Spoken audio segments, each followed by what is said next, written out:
যদি আপনি জমি কিনেন, কিয়ামত পর্যন্ত ওই জমিতে যত ফসল হবে সকল ফসল আপনার জন্য হারাম হারাম এবং হারাম। সম্মানিত ভাইয়েরা, আমরা তাহলে ইসলাম মানলাম কোথায়? আমার ভাইয়েরা,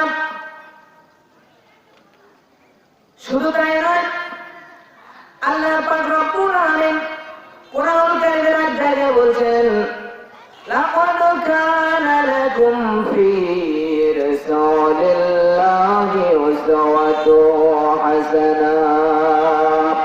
সূরা আল-আনফাল 21 নম্বর আয়াতে আল্লাহ তাআলা রব্বুল আলামিন বলছেন, ওগো দুনিয়ার মানুষেরা রে, আমি আল্লাহ রব্বুল আলামিন তোমাদের চরিত্রের এবং আদর্শের একজন নেতাকে আমি প্রেরণ করেছি, যে নেতার আদর্শ মতো, যে নেতার চরিত্র মতো, ওই নেতা ওই রাসূল কেমন করে চলেছে তার মতো করে তোমাদেরকে চলতে হবে। আমি আল্লাহ রব্বুল আলামিন গোটা জমিনের মডেল হিসাবে আমি রব্বুল আলামিন রাসূলকে প্রেরণ করেছি। জোরে বলেন সুবহানাল্লাহ।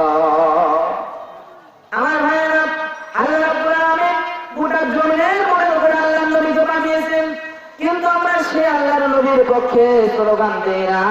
আমার ভাইয়েরা, হাজিরা যখন হজ করতে যাই, হজ করতে যাওয়ার পরে তিনটা তোমরা থাকে, সেখানে শয়তান চলে থাকে।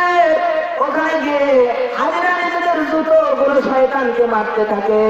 শয়তানকে জুতোগুলো মারতে মারতে তাদের পাথর যখন মারে, সবগুলো পাথর তিনটা তোমরাই মারতে হবে, কিন্তু হাজি সাহেবরা তিনটা তোমরাই না মেরে একটা হাজি এক তোমরাই সকল পাথরগুলো মেরে শেষ করে দিয়েছে।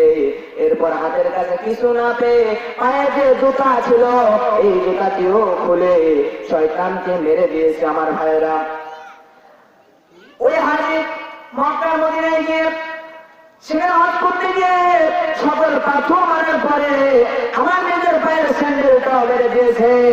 আর আমার নিজের দেশে এসে, বাংলাদেশে এসে তারা বাতিলের পক্ষে মিছিলে সংগ্রামে বাতিলের সঙ্গে মিছিলের ব্যানার ধরে ওই হাজির সামনে দাঁড়িয়ে থাকে।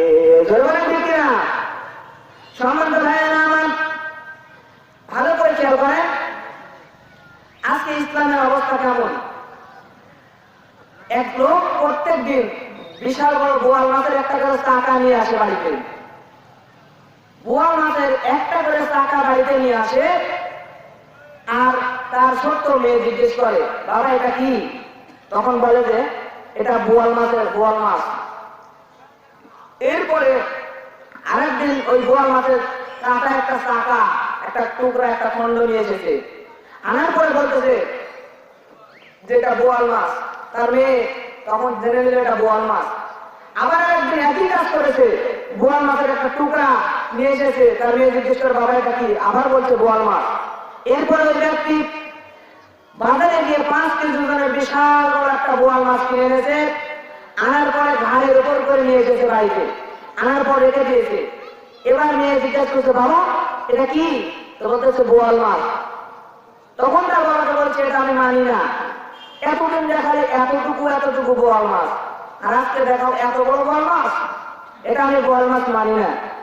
সম্মানিত ভাই আমার, খেয়াল করেন আজকে আমরা মানুষেরা, আমরা কিছু হুজুরেরা, আমরা কিছু আলেমেরা, আমরা কিছু জ্ঞানী গুণী মানুষেরা ওই বোয়াল মাছের মতো করে ইসলামকে টুকরা টুকরা করে মানুষের সামনে এনেছে।